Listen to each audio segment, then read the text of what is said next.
Investigators are at the scene of a deadly plane crash in Angel Fire. Good evening, everyone. I'm Crystal Gutierrez. Just this evening, state police confirmed there are no survivors in the crash of a small plane that took off in northern New Mexico today. News 13's Lizzie Mitri is live near the scene. Lizzie? Crystal, this is what's left of the single-engine airplane. The crash killed 4 people, and you can see how close we are to the highway, Highway 434, just south of the airport, so it's lucky no one else was hurt. An airport attendant tells us the plane crashed at about 1 this afternoon, shortly after taking off from the Angel Fire Airport. Several drivers reported it as they passed it on the highway. It's still unclear exactly who was on board the plane. Investigators aren't releasing the pilot's name and say they're still trying to identify the others. But an airport official says it may have been 2 adults and 2 children. He also says the plane was a Mooney registered in San Antonio, Texas.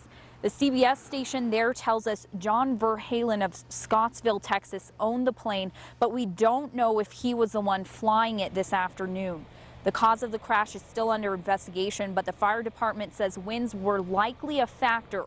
Sources tell us officials at the airport told the pilot not to take off because the crosswinds were high, reaching more than 50 miles per hour. We talked to people who even said the weather affected the ski slopes today. The main Chile Express, they shut that down at like 12 o'clock at least, and then in the Southwest Flyer, that lift like never shuts down, and they shut that down today, so it was really windy today. This is a town, year-round residents are under 1,000, so it's a small, tight-knit community, so something like that, is pretty devastating.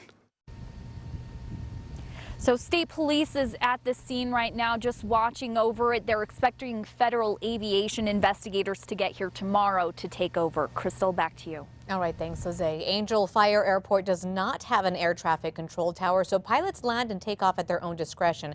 However, again, the fire department says the pilot may have lost control due to the high winds gusting very high in that area.